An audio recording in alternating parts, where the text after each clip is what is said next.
Henry was still at the steamworks for a couple more days. He was proud to get fixed, but he was also bored because there was no one to talk to. The workman was fixing his brakes in his smoke box where it got bent from the bad coal that's now gone from the island. At last, when they fixed him and he passed a test to see if everything went well, the workman brought out some red paint. Henry was surprised to see it. The workman laughed and started working on the undercoat. After they were done, they let it dry off for the night. Henry was excited to have a new coat of paint and finally be out of the steamworks, but not for long. So the fireman got his fire ready, and Henry set off to fetch the coaches. Sir Topham Hatt was at the station when Henry arrived with the coaches. He was going to the other railway to see how Henry does after his repair. But Henry was already worried. He couldn't imagine what the passengers are thinking of him.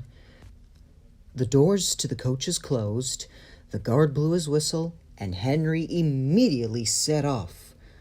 The coaches were heavier than he remembered, but he didn't pay attention to that. But he spoke too soon. As they got to the next station, the brakes on the last coach was making a terrible noise, and he had to stop. The driver uncoupled the last coach so an engine can take it and have the workman fix it. The passengers from the coach had got onto a different coach, and Henry started again. Before he realized it, he was at the start of the hill.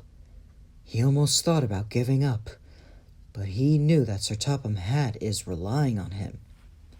He puffed with all of his might. He didn't let the heavy coaches slow him down. He was becoming as red as James's paintwork. Indeed, it did. Henry made it to the other side of the hill, and he was very happy that he did. He made it to a station at the other railway. There wasn't as many engines there, so he doesn't feel embarrassed. The passengers thanked Henry, and Sir Topham Hatt was proud of him.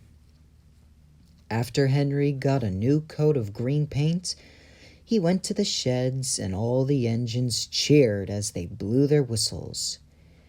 Henry felt like he was home again after a few days.